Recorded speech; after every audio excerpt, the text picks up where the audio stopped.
Have you ever felt like just a tiny cog in a giant, uncaring machine? Like your life, your city, everything is just a stage play for someone else's amusement?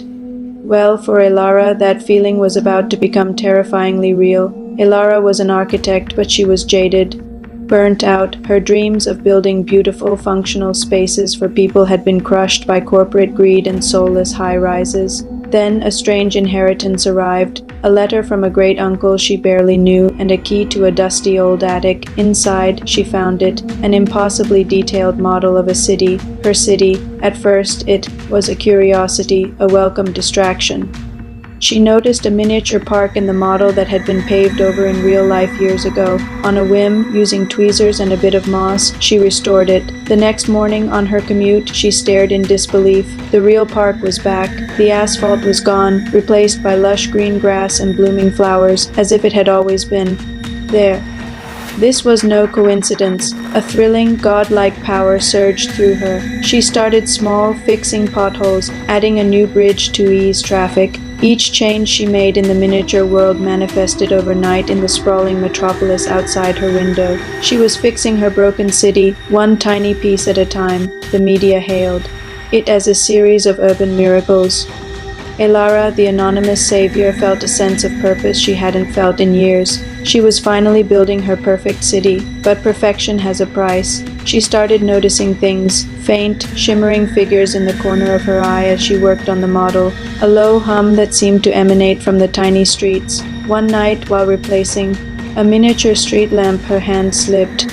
The tiny metal pole fell, crushing a miniature car below. The next day's news was grim. A freak accident on that very street. A street lamp had inexplicably collapsed, crushing a car. The driver didn't make it. The thrill turned to ice in her veins. This wasn't a game. Her perfect city was a real place with real people.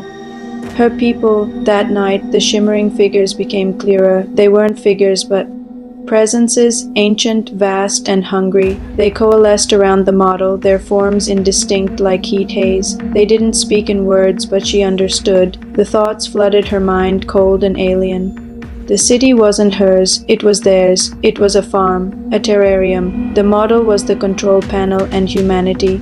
We were just the scenery, the living set dressing for a show that had been running for eons. The joy, the sorrow, the miracles, the tragedies, it was all just entertainment for these cosmic entities and the architect who inherited the model.